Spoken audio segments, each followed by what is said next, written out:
Hello everybody and welcome to the United Stand. I'm Mark Goldbridge and this is your latest Manchester United as Erik ten Hag is a man in demand. We're going to be talking about that. A bit of exclusive news really, and it will get proven right. It's just whether we'll ever get the full detail about it, but we'll talk about that. I'm massively going to need your help on this because it's Friday night, and you know what? You know what Friday night's all about. I'm driven by you. You are the people that drive this show. You know, every other day of the week, I can be there. I can have the I can have the script. I can know what we're going to talk about. But tonight, apart from the main topic and also the striker topic, I'm driven by you. You will thrive in this show. That's what it's all about. I also want to say, oh, Anthony Jenkins. Oh, Anthony Jenkins. Oh, Anthony Jenkins. I don't think we've had a new member who's had his name sang 3 times, but Anthony Jenkins is a new member. So I've just shouted him out. There you go. Lots to get into on the show. The Ten Hag stuff is really interesting. He is a man in demand. This is all to do with the managerial merry-go-round. I said to you this morning, I was onto something. I've been following it through. And you know what? You may as well call me out all brand because I followed it through right to the end. This is a very, very interesting situation around Thomas Tuchel, Erik ten Hag, and the future of Manchester United and the managerial merry-go-round as well. Also want to talk about the striker situation. Oh my God. Yeah, I'm so glad. Yeah, I have been to the pub. I'm really glad I didn't follow through with what I was going to say there. You'll never know, and it's a good job you never will. Yeah, very good. At least I've got that level of filter. So Beth was talking about Ivan Toney earlier. She was getting very excited about Ivan Toney. She's been on about it for a while. What do I think about Ivan Toney over Sesko? We'll talk about that. Lukaku on loan, says Kyle. No.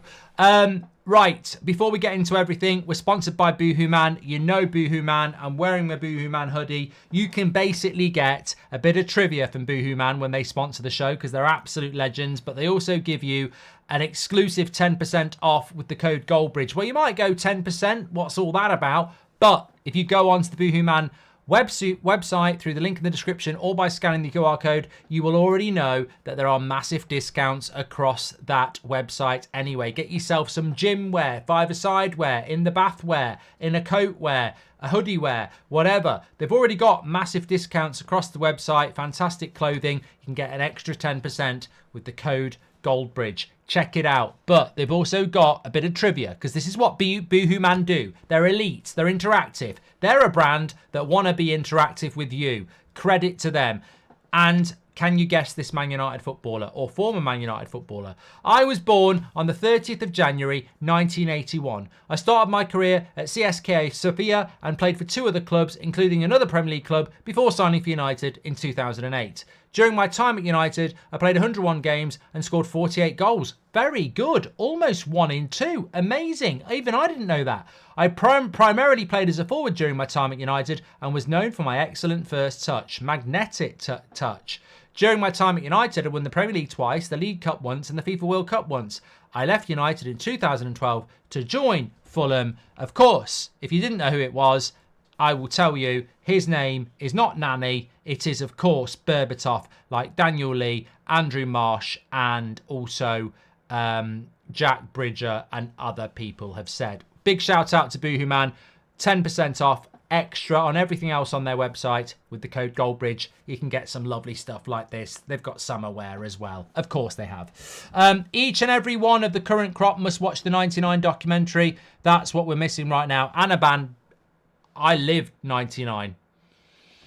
So many of you didn't live 99. Let's talk about it later. Remind me about 99. Why aren't we looking at La Liga's top scorer, Dovbyk? Guy is pacey and a powerful header, 6'2", and he's almost 27. We'll also talk about strikers later, Mario Franco as well. I've got a bad feeling about this manager situation. I think United are going to drop the ball again. Ten Hag in. Right, Tim, let's get into it. So, this is something I've been working on for 3 days. It's not really the show to drop it. Because if you said to me, go and get me a cup of tea, Mark, and I looked online at something, you'd look at me and say, where's my cup of tea? And I'd say, I've been to the pub. Forgetful Bridge. So this is not the best show for me to drop this, but I have to. because I'm scared that someone else is going to drop it before. Manchester United, Erik ten Hag, Bayern Munich, Barcelona, Erik ten Hag, strong position. We've heard some stuff today about Manchester United and how the players want him to stay. We know the fans want him to stay. The majority of the players want him to stay. Ten Hag wants to stay, but nobody knows what Ineos are going to do. There is even hot off the press rumours that Man United, i.e. Ineos and the Glazers, are actually considering seeing what happens in the FA Cup final before making their mind up. I know, my mind is blown. It is blown. I do not understand why the FA Cup final has got anything to do with what Ten Hag can do or can't do. If you don't know by now, what are you on about? It doesn't make any sense to me. However, this is the situation as we understand it. Manchester United and Ten Hag, Thomas Tuchel and Bayern, Xavi and Barcelona are all intertwined, but not in the way that you think. David Ornstein and what he said last night about Southgate, Potter and Tuchel not being high up on the list of Man United is true. They are not in talks with Thomas Tuchel. They are not in talks with Xavi. They are not at that point. The question is, what are they going to do? The bottom line is Erik ten Hag is actually in a very good situation because Bayern Munich have had him on their shortlist for the last few months. Barcelona might add him to their shortlist, and also Manchester United and Ten Hag is not as simple as you think. Now, the thing I've been working on, and I would love to credit the person, but they'd be in big trouble if I did, is that it's not as simple as Ten Hag keeping his job at Manchester United. If Ten Hag has got other options, which we may or may not know about, then he is in a stronger position when he's negotiating with Manchester United. This is somebody that's got 1 year left on his contract.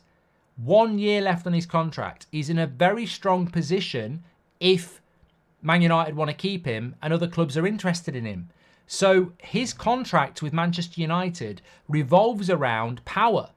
Like the Glazers gave him a very powerful contract around veto on transfers, etc. Now, what Ineos want to do, quite rightly, is they want a situation where they have Blanc on the board. They have Barada as the CEO. They have Jason Wilcox as a technical director. And they have Dan Ashworth as a director of football. That's dilution of power. Now, what Ten Hag is doing is, in negotiations with Manchester United, if he stays, and these negotiations are taking place, because hold on a minute, if they're waiting to see what happens in the FA Cup final, then obviously they then need to keep Ten Hag. But what people don't realise is, it's not just we want to keep Ten Hag, they also have to give him a contract. And as part of these negotiations, Manchester United also have to hand a contract that Ten Hag wants. I.e., he doesn't have to just go, I'm so desperate to stay here, I'll sweep the car park. He actually wants to be able to manage in the way that he wants to manage. There's no point in being Man United manager, sitting there coaching the players and just being given players and told who's being sold. So there is a negotiation point that's going on between Ten Hag and Manchester United, and it is ongoing at the moment. Manchester United can't win the FA Cup or lose the FA Cup and Ineos go, right, Erik, we want to keep you now. And he goes, yeah, whatever contract, I'll sign it. Negotiations are going on. And this is what people aren't really realising, is that Man United and Ten Hag also have to agree what it is they want to do if Ineos decide they're going to keep him. This is not just a free hit of, we want to keep you, Erik, we're going to pay you £5 a week and you're going to have no power. There is a negotiation point there as well. And also, unfortunately, we have to acknowledge that there are two big jobs available. Now, some people want to throw Juventus in, but that's going to be Motta's job. That's not going to be anybody else's. Allegri has been sacked and they will go for Thiago Motta. But Barcelona's job is available and Bayern Munich's job is available, and there is a limited managerial market, and they may well both look at Erik ten Hag. So he is a man at the moment who has got options. Now, all of those options could disappear really quickly. Of course they could. But right here, right now, it's a bit of a convoluted mess. And that's the feedback that I'm getting from people in the know, is that even if Ineos said they want to keep Ten Hag today, they've still got to negotiate with Ten Hag a contract that he's amenable to. So it is all a little bit of a mess at the moment. And there are options for Erik Ten Hag. As we know, Ajax would take him back tomorrow. There are other jobs he could move for as well. But I think that the obvious thing for me is that it's so obvious when you've got the fan base behind Ten Hag, when you've got the vast majority of the players behind Ten Hag, that they actually just keep him. I mean, look, just to throw some names of players that want Ten Hag to stay desperately. Martinez wants him to stay. Onana wants him to stay. I'm just trying to go from back to front. Dalot wants him to stay desperately. Obviously, in the midfield, you've got people like Bruno, who wants Ten Hag to stay. Mainu wants Ten Hag to stay. Garnacho wants Ten Hag to stay. Rasmus wants Ten Hag to stay. You know, there's a lot of the players that you like want Ten Hag to stay. And then you've got the fan base that want Ten Hag to stay. I really do think as well that I'll be stunned if Man United sack him. I really will, at this point.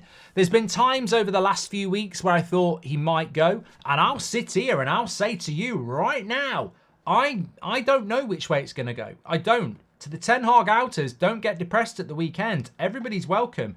I think there is every chance that he could still get sacked. I don't know which way it's going to go.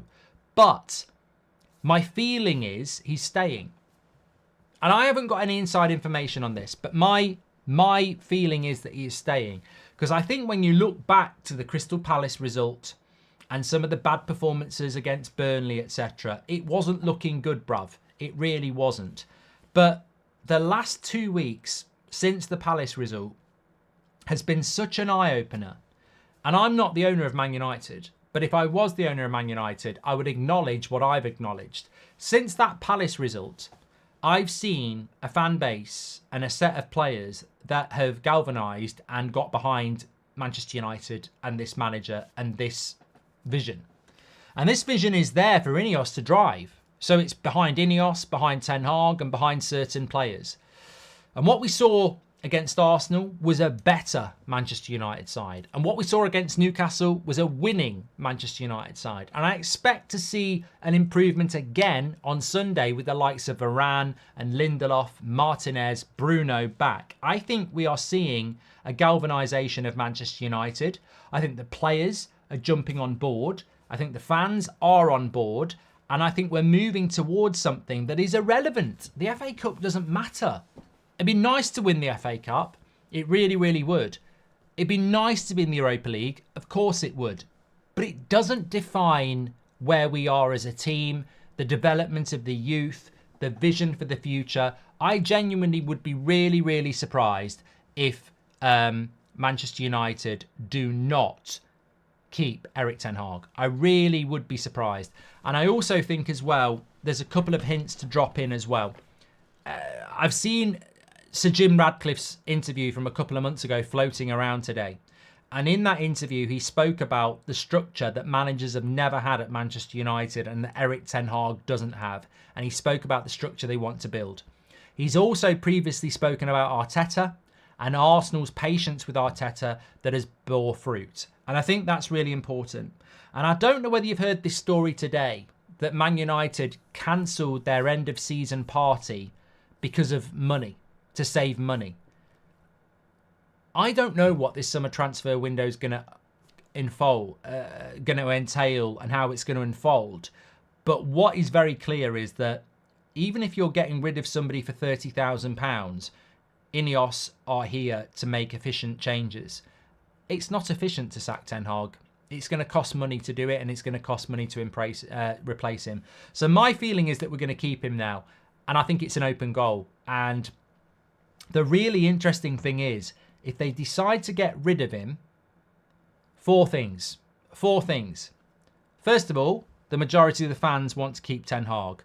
Second of all, the majority of the players want to keep Ten Hag. Third of all, the majority of the ex-player community wants to keep Erik Ten Hag as well. And that, I can't remember what the point 4 was because I've been to the pub. Might come back to me, probably lost forever. I get very forgetful. But that is quite a big thing. That is quite a big thing. And, oh, fourth of all, I knew it would come back. Like a rubber ball, I'll come bouncing back for more. Fourth thing, the managerial market is shit. It's really shit. I mean, Liverpool apparently wanted Amorim. Not Almiron. Apparently Liverpool wanted Amorim from Sporting Lisbon, and they'd agreed a fee, and then Sporting Lisbon doubled it, and Liverpool walked away. So the market is shit. It's really shit. And Bayern Munich need a manager, and Barcelona need a manager, and both those clubs are in the Champions League. So the managerial market is absolutely crap as well. That's point 4. So you've got the fans behind Ten Hag, you've got the players behind Ten Hag, you've got the ex-players behind Ten Hag, and the managerial market is shit. If Ineos make a decision, you're going to have ex-players who say we shouldn't have done it. You're going to have fans who say we shouldn't have done it. You're going to have players that aren't particularly happy with it. And then you've got a managerial market that's not that good. Sir Jim Ratcliffe is a businessman. Businessmen don't make out there decisions that most people think's a bad one. I don't see it anymore. I don't see them doing it. The fans want Ten Hag, the players want Ten Hag, the ex-players want Ten Hag, and the managerial market is shit. I just don't see it anymore. I think the delay is because of negotiations around the technicalities of a contract with Erik Ten Hag. And I think they're waiting to announce it after the FA Cup because they already know he's going to stay. And I think why Erik Ten Hag said on Wednesday it's a long answer as to whether he's staying or not is because they're working on the technicalities of the contract. And I think it's as that simple. Who is the best option available, says Sager. Well, look, in relation to Tuchel, my theory is this. Look, Barcelona have sacked Xavi. Juventus have sacked Allegri. And Thomas Tuchel has been sacked by Bayern Munich. The more I read about the Bayern Munich situation, the more Tuchel has thrown his toys out the pram. Because he wanted a longer contract and Bayern Munich's hierarchy were in conflict about how long to give him. So he's just gone, forget about it. And basically they wanted to give him a year. He wanted 2 or 3 years. So Tuchel has said no. Now, the fact that he said no must be an indication that he thinks he can get a job elsewhere. The story that came out this morning about Tuchel being in talks with Man United are not true. They're not true. Man United are not in talks with Thomas Tuchel. That's not happening. What you have got is Thomas Tuchel's people desperately trying to find him a job.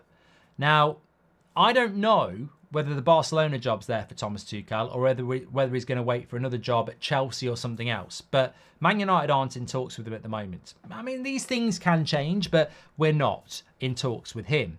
De Zerbi is going to cost 10 million and Ten Hag is going to cost 10 million to get rid of. So I don't think that's an opportunity. Southgate's a bad decision. Potter, even worse. I don't see where Man United are going to go. I really don't. Why do Ineos keep playing this cloak and dagger crap, says Terence? Well, this is my theory. I don't think we're playing cloak and dagger. I think we're playing negotiation with Ten Hag. That's what I think we're doing. Whitwell reported he's willing to adopt a coaching role, says Mario. I think Erik Ten Hag would love to adopt a coaching role with a board that works together. Because he had it at Ajax with Overmars and Van der Sar. I think Erik Ten Hag is more than happy to sit on a board with the likes of Blanc, Barada, Wilcox and Ashworth and be part of the conversation. I think he's more than happy to do that. Keep up good work, Mark. We need to keep Erik Ten Hag because there's no one else out there. If he gets the players he wants, we will see his style, says Ashley. Do you agree to keep Ten Hag unless it's Zidane, says 6 Speed? Look, I can't see. I don't know what Zidane's going to do, but I can't see it being Zidane. Can it be bullshit from Ten Hag's agent so he has some leverage in contract negotiations, is Fairway 5. Hi, Mark. What's your good feeling on Ten Hag staying or going? I think I've discussed that, Phil. Sorry. Elise will be a very exciting signing to kick off the transfer window. Who's your left back, right back, centre mids to come in? I'd like to see Edison from Atalanta. Right back, I want Frimpong. Left back, I don't really know. The only name I keep thinking of spot on is Altnouri at Wolves. I have a feeling about this manager situation. I think United are going to drop. They've done that one from Tim. Get your comments in. Remember, it's Friday night, by the way. Oh, my God. Remember, it's Friday night, by the way. And also, on a Friday night, we gift memberships. I'm going to gift some memberships later. It's Friday night gifting. If you want to gift some memberships and be generous, please do. Also, I've told you, this show is driven by you. You've got to pump it up. Get the comments in. Get the topics flowing. We've still got to talk about 99, not 69. We're going to talk about 99 a little bit later, but I want to talk about the striker situation now. So, a lot of people keep talking about this top scorer from La Liga. Man United haven't been linked to him. You know what my theory on the striker situation is? Actually, wait a couple of minutes and I'll tell you. So, today, look, I can't take the piss out of this. I really wish I could. But, you know, this morning when I said that Man United are not in talks with Thomas Tuchel, that's on me. You know, United stand understands Man United are not in talks with Thomas Tuchel. That's me. I'll own that. If that goes wrong, that's on me. But what I will say is, as of today, as of the story this morning, Man United are not in talks with Thomas Tuchel. If we are in 2 weeks, we are in 2 weeks. But we're not at the moment. That's on me. But the other story that came out, that there's a lot of positivity around the club at the moment and that Man United would prefer Ivan Toney over Sesko. That's not me. That's not me. So United stand understands isn't always me. In fact, it rarely is. Tuchel thing is. Toney thing, no. I'm coming at this completely like you. So when Beth's talking about this afternoon, and I know where it's come from. It's not come from Beth, and it's not come from me. And it has come from somebody who has good sources. But I genuinely think, and I'm just speaking as Mark Goldbridge here, I genuinely think that Carol J is an absolute legend because Carol has just gifted 10 memberships on Friday night gifting. Can we just get a big shout out for Carol J? You know what, Carol J? If you had 5 syllables in your name, you'd get a song. I can't think of a song with 3. Carol J. Carol J. Yeah. Brilliant. Absolutely brilliant. Old man, the day Eric gets sacked, I can't wait to see your reaction. Ain't no way he's getting an extension. Ineos to save our misery soon, says Kevin. You know what, Kevin? You should go and support Everton. Allegri to Bayern, Tuchel to Juve. Mark my words, says Kaya. No, Juve are going for Motta. 100% in my opinion. Why not secure his job now to give him more confidence? Because they're negotiating, Shahin. Eric Ten Hag comments about his future makes sense now, says Nick James. Look, when Eric Ten Hag said, I can't give you the answer on my job because it's a long answer, is because they're negotiating. They're negotiating. And look, those negotiations could fall through, but they're negotiating. The striker situation is something I need to talk about, but I have a super chat from Jason Ketterer, who says, trivia, who is the only United player this season so far to have more goals with his weak foot versus his dominant foot? It's got to be Rasmus. It's got to be Rasmus. I can think of a few goals he's scored with his right foot. It might not be Rasmus, Jason. You're going to have to tell us. Right, the striker situation, as I understand it from today, from United stand sources, is that Ivan Toney is favoured more than Sesko. Beth's really excited about this. Some of you are really excited about this.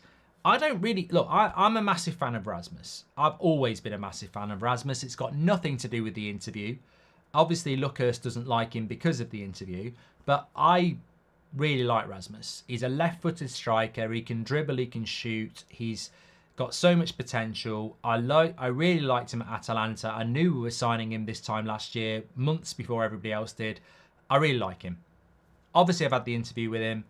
Really nice lad. Look, Ben Foster's one of the nicest people I've ever met in football, and I've met loads of footballers. And The only thing that unnerves me about Ben is his obsession with shorts. He always wears shorts. I don't know whether it's a cry for help, but he always wears shorts. That is the only negative I have about Ben Foster. He's such a nice guy.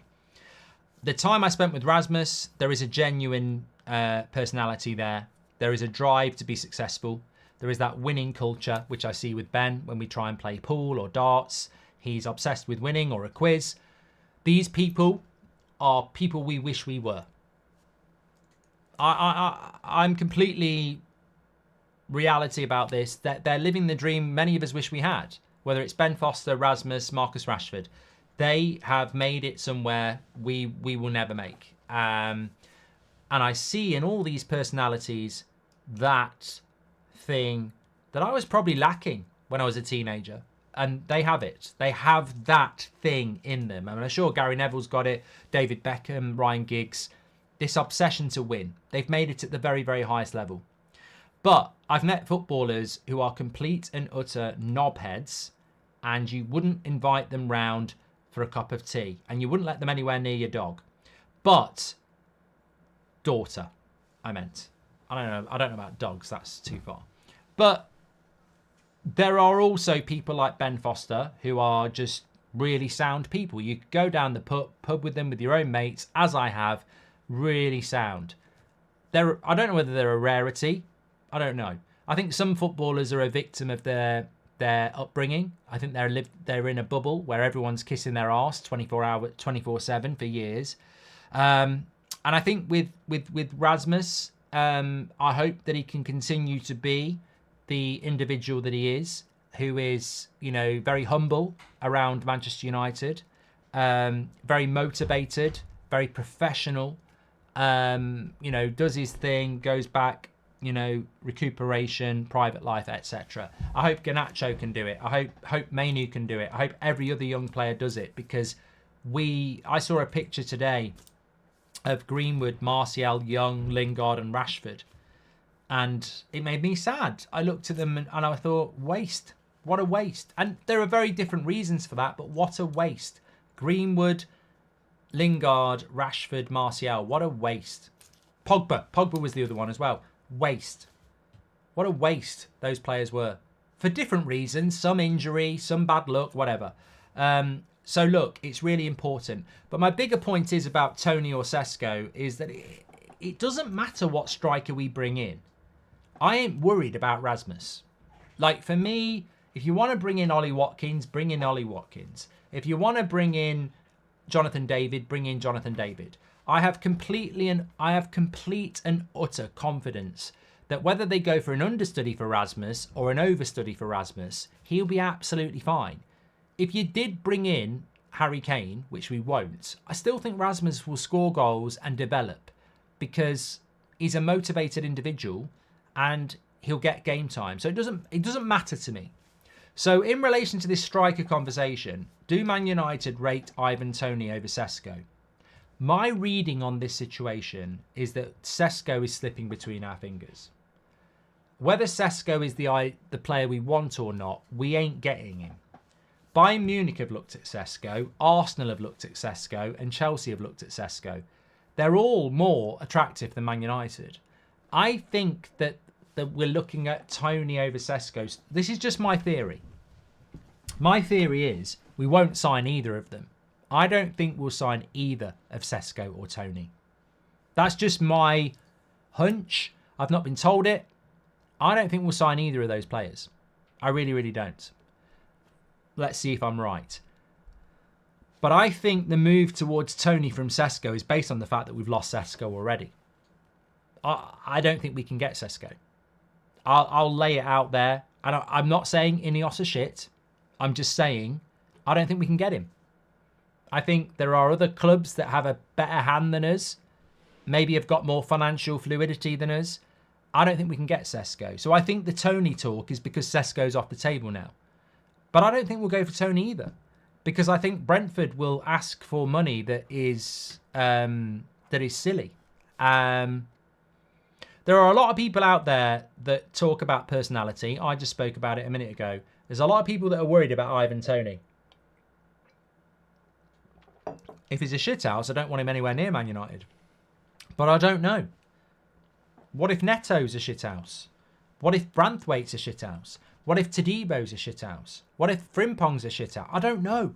It's not my job to know. But Manchester United, pound to a penny of shit, need to make sure that the players they sign aren't just good players at Brentford, aren't just good players at Nice. They need to be mentality. The ironic thing about Rashford's celebration is it's actually the right celebration. Might be for the wrong player, might be for the wrong team, but we do need that mentality. I don't, as I said, you look at someone like Rasmus and he's got it. You look at someone like Bruno, he's got it. Juan Mata had it. This is not the holy grail of football. Kevin De Bruyne has got it. Ruben Diaz has got it. Rodri's got it. Edison's got it. Haaland's got it. Bernardo Silva's got it. Phil Foden's got it. Like, Saka's got it. Odegaard's got it. Saliba's got it. You just know. It's like they're a Man United player, they're not a Man United player. This is not hard for Ineos. We need to sign players that have got it. That. Now, do your homework on Ivan Toney. That's all I'm going to say. Do your homework on Michael Elise. That's all I'm going to say.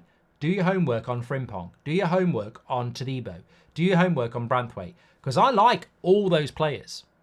I like all those players. And if you've done your homework, get them to Man United. But don't put us in a situation as a fan base again in 12 months where we've bought a bad apple. We don't need any more bad apples. We have bought enough bad apples. We should be sponsored by the witch on Snow White. We've had so many bad apples, we can't do it. And it's not hard to do your homework on it. But my theory on the striker, and we'll see if I'm right, I don't think we sign Sesko or Toney. I don't think we will. I really don't think we will.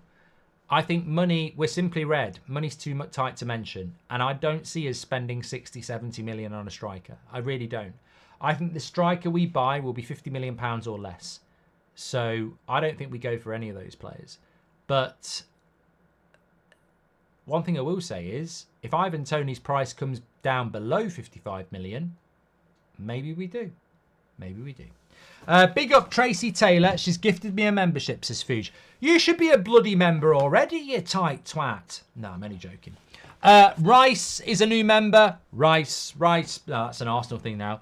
Alan Noonan's been a member for 24 months. Thank you very much. Don't think we'll be going for players over the age of 25 or 27. Mojo is in the house. Gifted 10 memberships. Absolute legend. Oh, here we go. Put that down. Sagar, I'm going to have some water. Cigar says, when you say United stand have sources, are they considered leaks? Genuine question. No. This is a very good question, right? We do not deal in leaks that are damaging to Manchester United. So if we get team news, and we do, we could be dropping it 8 hours before the game. We won't do that. We won't. We have, and it was wrong, but we don't. So there's been times this season we've known team news hours before the game. Remember 2 years ago, Ronaldo didn't play, I think it was our last game of the season against Crystal Palace. I put it out on the Friday night. I think we played on the Saturday or the Sunday. It's wrong. Shouldn't do it. Some people will do it. To be fair, most United aggregators will not do it now. There's an unwritten rule that you don't do it. But like, we don't put stuff out there that's not verified, and we don't put stuff out there that's false. So the Tony Sesko thing will be verified to a point where we're not being told it's wrong. Doesn't mean it's going to be right, but we'll be told it's not wrong. So, yeah, we don't deal with that sort of stuff because it's just not helpful. And I personally am not comfortable with stuff going out there that could hook me. So when I heard that Tony stuff was going to go out today, I was like, look, that changes my emotions around Sesko and Tony. So how confident are we about this? And, I was told about it and I was like, fine, let's put it out then. That's fine. Look, things can always change. It doesn't mean we're not going to sign Sesko, but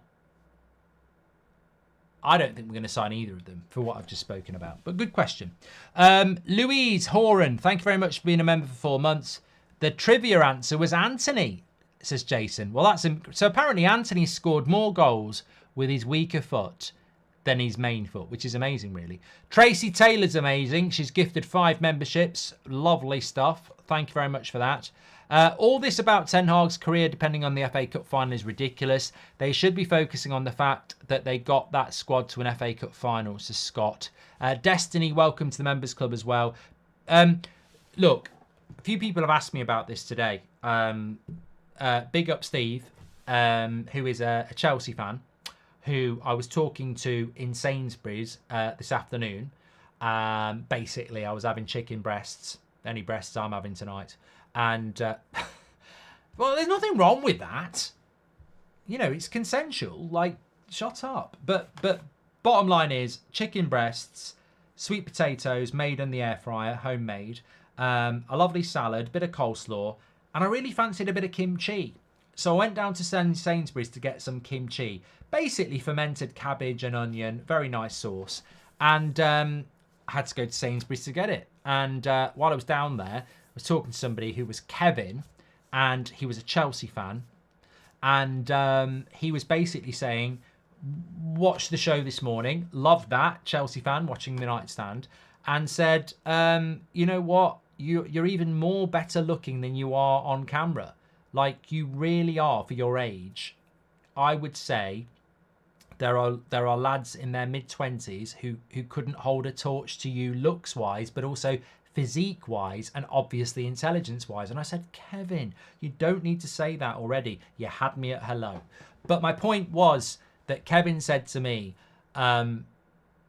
surely it's an intelligent move by Ineos to decide on Ten Hag's future after the FA Cup final. And I said, Kevin, I don't want to sit you down when you've praised me for my physique, intelligence and looks, but I will do.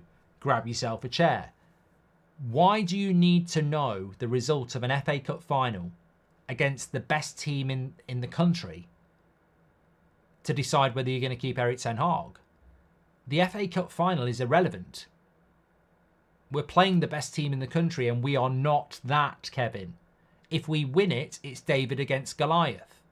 It is not a measure. If that FA Cup final was Manchester United against Newcastle, I would understand it. But it is Manchester United against Manchester City. You can't put the carrot out there that you keep your job if you keep Man City when they are massively better than us. So you should already know your answer, Kevin. We should already have made our decision. And decisions should have been made on what the fans think, what the players think, what the results have been, what the progress is, what the mitigating circumstances are, what the future could be as well. So I don't think the FA Cup...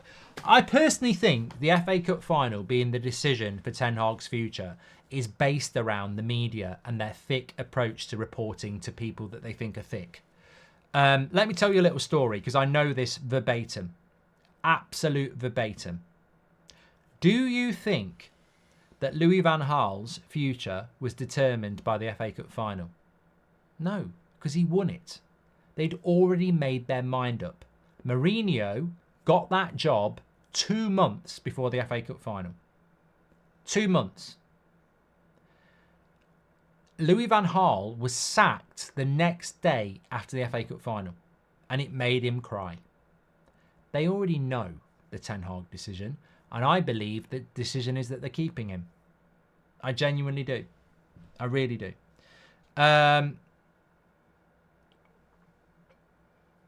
You know, there's a little shark in there.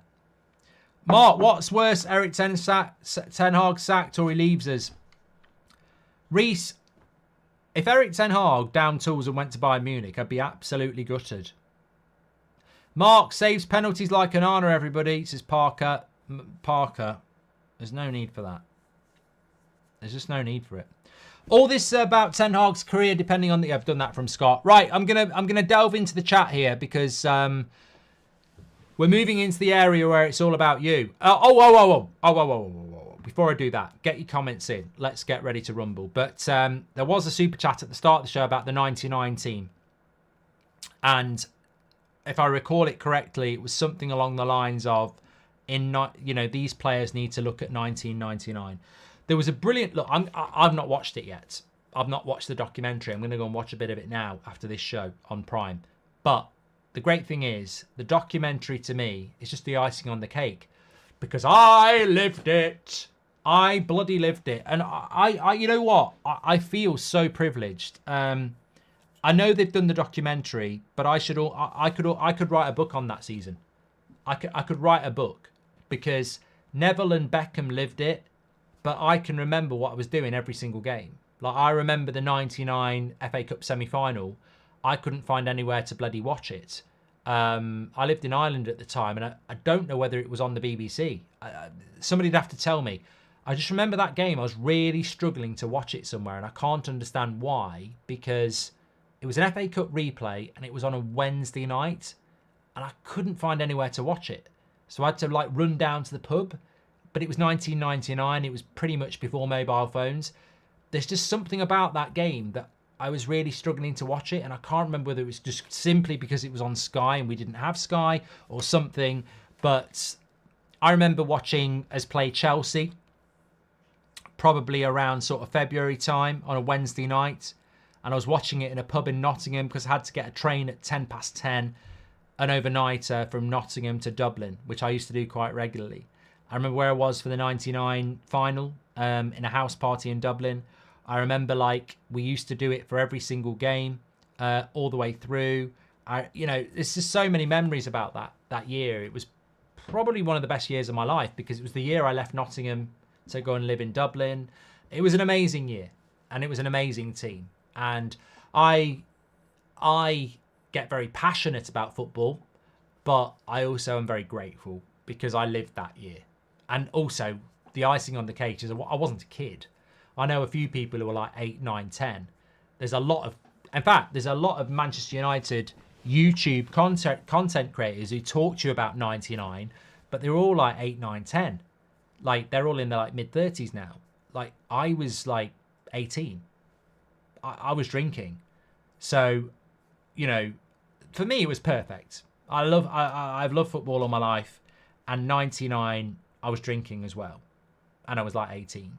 So it was amazing. It was amazing. And I know people say, oh, the good old days, but that was fucking amazing. That whole year was amazing. I mean, I remember watching, I was still living in Nottingham. So I moved to Dublin in the March of the 99 season, permanently. I had a girlfriend. We had a long-term relationship. We'd met in Mallorca in the summer of 98, and we had this long-term relationship going on. She'd come over to Nottingham. I'd go to Dublin every couple of weeks. And I moved to Dublin full-time in March. Best thing I've ever done. But, so basically, for the group stage of the Champions League, I was still living in Nottingham. And I remember watching us in the Nou Camp against Barcelona. Oh my fucking God. Cole and York. It was just we started the season really badly as well. I think we drew at home to Leicester. It was just I think we won the title with 79 points. 79 points. We won the title, and Arsenal had 78. It was an amazing season, absolutely amazing. But some of the things I picked up from it was that one of the players, I forget who it was, the chat will know, but one of the players in this documentary, and that I've not watched yet, but I've seen some quotes coming out, was that. And I always knew this. Paul Ince told me this. And obviously Paul Ince left in 95, but I always knew this. Ben Foster's told me it as well. The Sir Alex years, so what? I know he was there from 86, but if you think about the prime Premier League years, 92 to 2012, the Sir Alex years, I've heard Keane say it as well. In training with Man United, sometimes it was harder than a game. Training was intense, ridiculously intense. The effort levels, the tackles, training was like, at times, harder than on the pitch. Now, you compare that to, we're being trained too hard, that's why we're getting injured. He's making us train in the dark. Like, it's so incredible. It's so incredible that some, I would class prats on social media, have been digging out, you know, the hipsters, digging out Ten Hag because he's training the players too hard. And yet 25 years of our success was based on training being harder than the game day. And this is what frustrates me and some of the older fans, is that you get these hipsters, chuff monsters, who say, well, sports science says that you shouldn't be training too hard in training, and that's why we're picking up injuries. And yet, sports science was in the fucking toilet 20 years ago.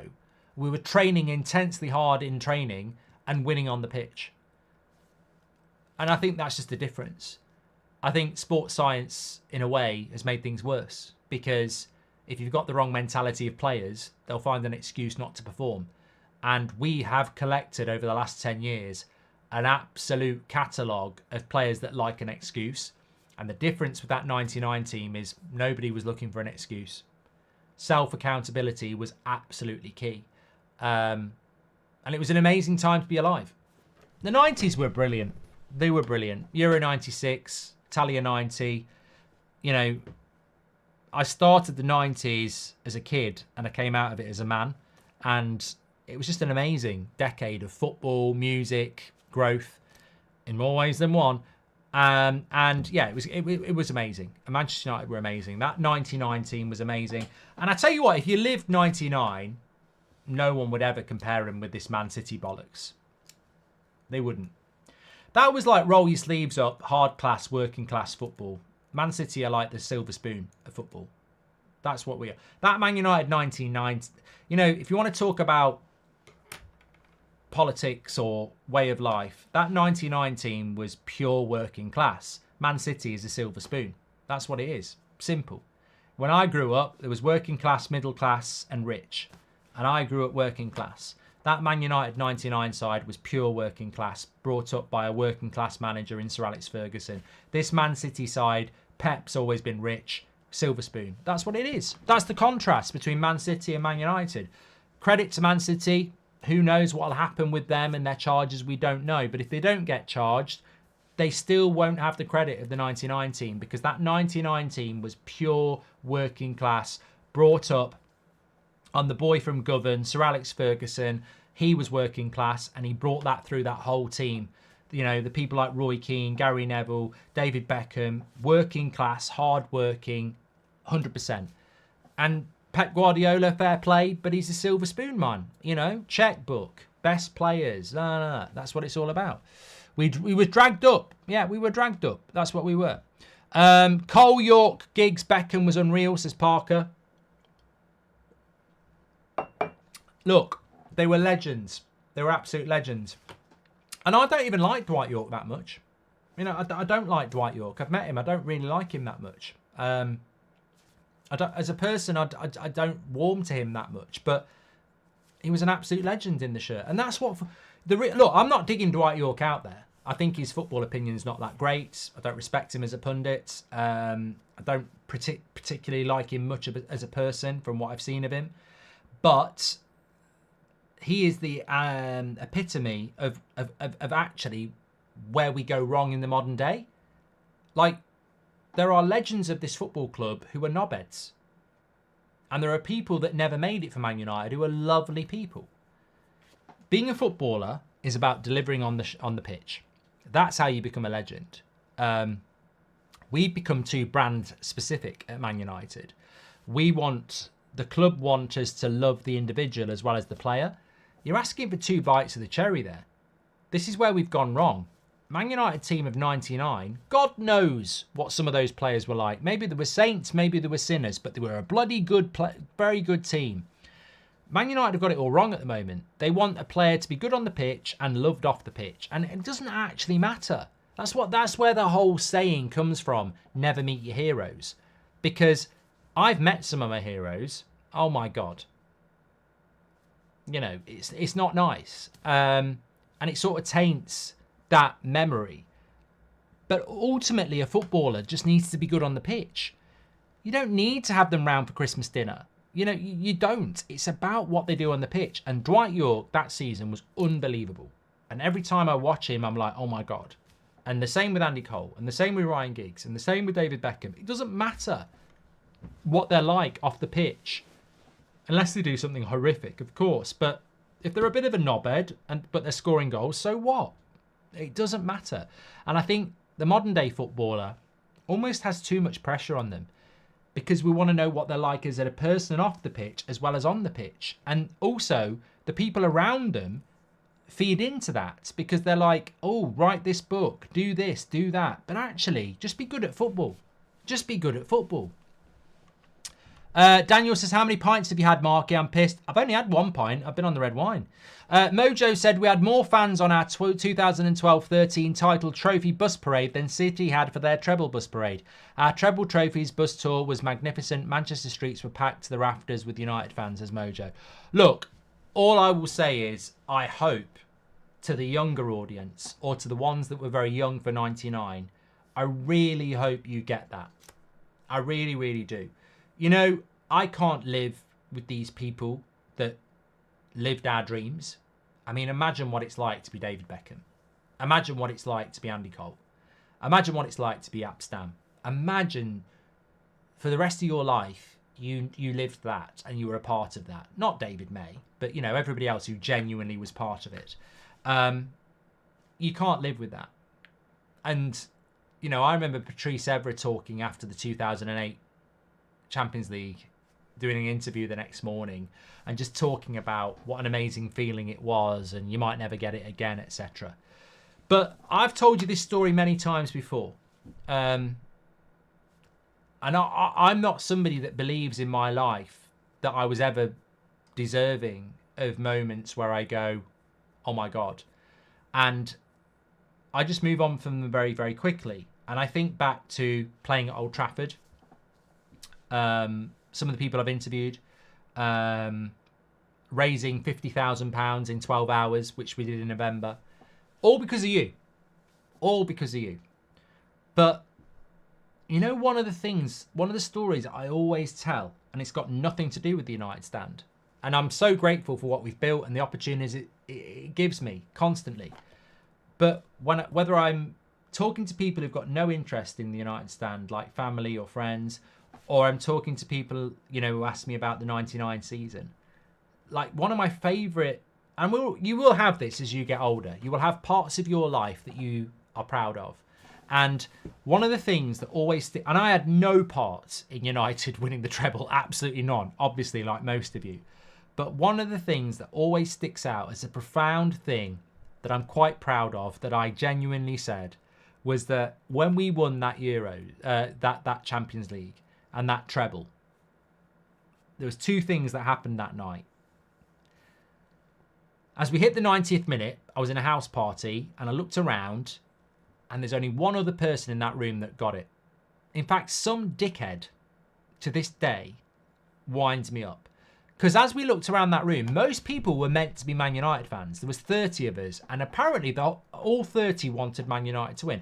And I accept that some of the girls there were partners of some of the lads and probably didn't like football, and they were just there to enjoy it. But one of the lads said, oh, well, there's always next year. Should we go down the pub? As it hit the 90th minute. And, you know, every part of me wanted to grab his hair, take him into the toilet and flush his head down the toilet. But instead of doing that, I started screaming and shouting and say, there is no tomorrow. There is no tomorrow. This is a one-shot thing. You get it right or you get it wrong. This is it. If we don't do this now, we will never do it again. And that is why I was so pissed off. And I looked around the room and there was only one other person in that room who was just, I could see it, they were in despair. And obviously what happened next, unbelievable. And I'll always say to this day that I celebrated the Sheringham goal more than the Solskjaer goal. Simply because that was the goal that got us back in the game. And the Solskjaer goal came so quickly afterwards. The Sheringham goal was the one that I went absolutely fucking mad for. But, so we've won it. Fast forward 4 hours later. I don't know what I did in between. 3 o'clock in the morning. I lived in Malahide in Dublin. Nice area, right on the coast.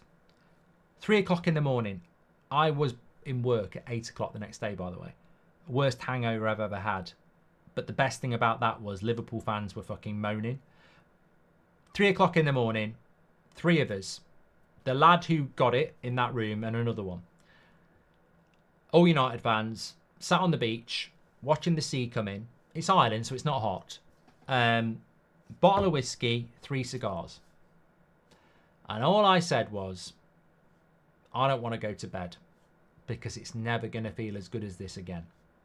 And one of them said, nah, we'll do it again. And I said, even if we do, and I don't think we will, it will never feel this good. We never did it again, so I don't know. But it gives me goosebumps, like, because I remember those words so vividly. I didn't want to go to bed because I knew I'd never feel like that again. And I also knew we'd never do it again. And if we do it again, it will never feel like that again for me. So I really hope one day it does happen for you. I really hope it does, because I completed football that night. As a football fan, I completed it. That nothing can ever take that away.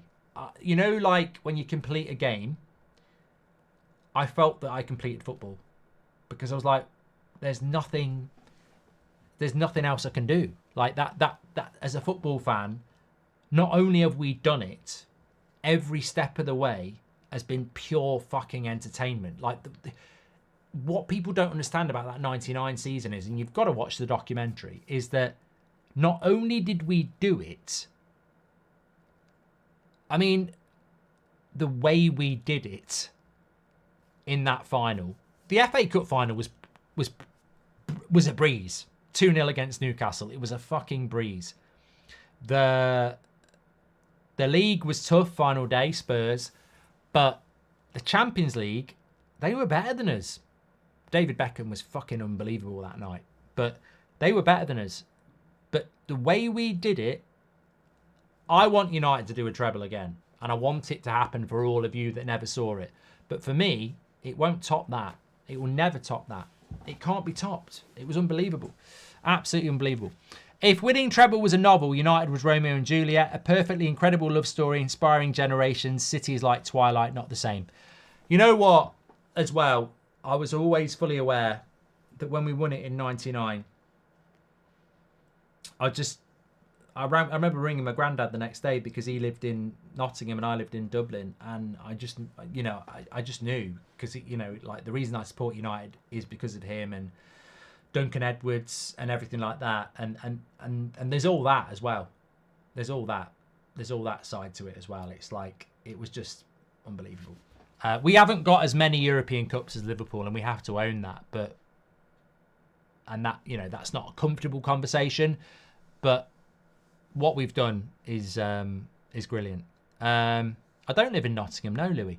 What's worse, Eric Ten Hag sacked or he leaves us? We've done that. What do you think makes Ten Hag want to stay at United despite the lack of support from above? Says Dimitri, because I think he genuinely gets what Man United's all about. Any plans for the 65th birthday, says Eduardo. Yeah, give me 23 years and I'll talk about that. Cole York, Giggs, Beckham was unreal, says Parker. Parker says also they've been groomed to be lazy. It will take time. If winning the treble was a novel, you've done that one. Mojo says, sorry, I've got a few to catch up on here.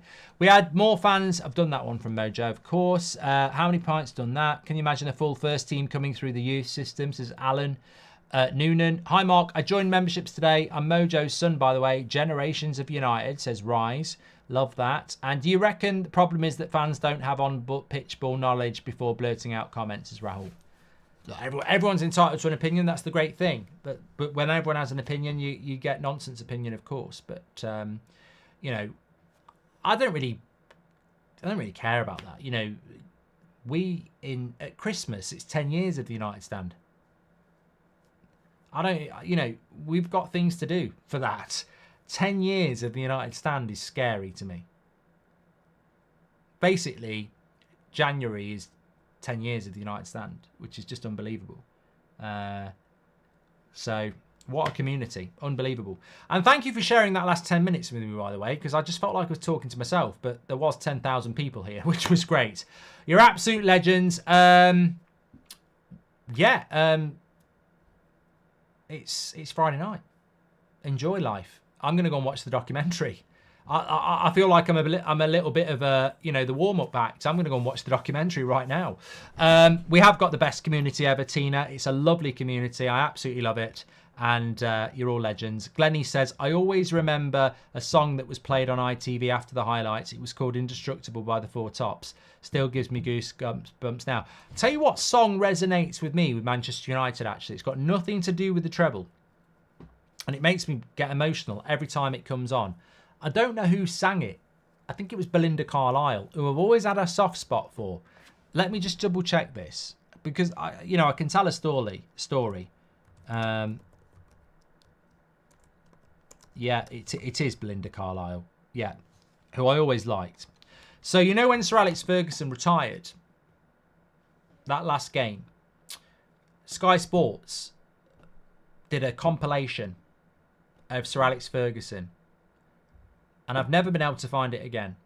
And it's, we dream the same dream, we want the same thing. Oh, a very standard pop song. But they did it from when the start of the Premier League to the end. Oh my God, I was belling. I was crying my eyes out. It's just a pop song, but it was from the start of his Premier League career to the end, and it is we dream the same dream we want. It's like quite an upbeat song as well. It's giving me goosebumps now, and it was just like this compilation of his whole thing, and it was just it was perfect. It was absolutely perfect to what I always say when there's division in the fan base. We dream the same dream and we want the same thing. We might have different ideas how to get there. Ten Hag in, Ten Hag out. Pogba in, Pogba out. Rashford in, Rashford out. Bruno in, Bruno out. Sign this player, sign that. Sesko, Tony. We dream the same dream. We want the same thing. And I think we forget that so many times. There's so many people out there who are so bitter and twisted by, you're a prick. I have people who fucking hate me. Hate me with a passion. I think they'd chuck me off a cliff if they could. I don't understand that because I don't live my life like that. I really don't. And the thing I would say if they had me tied up just before they pushed me off would be, you do realise we dream the same dream, we want the same thing. We just got different opinions on how to get there. Sad, isn't it? But yeah, that cut deep, that did. Yeah. Anyway, thanks everyone for watching. Take care. Speak to you in a bit. Legends.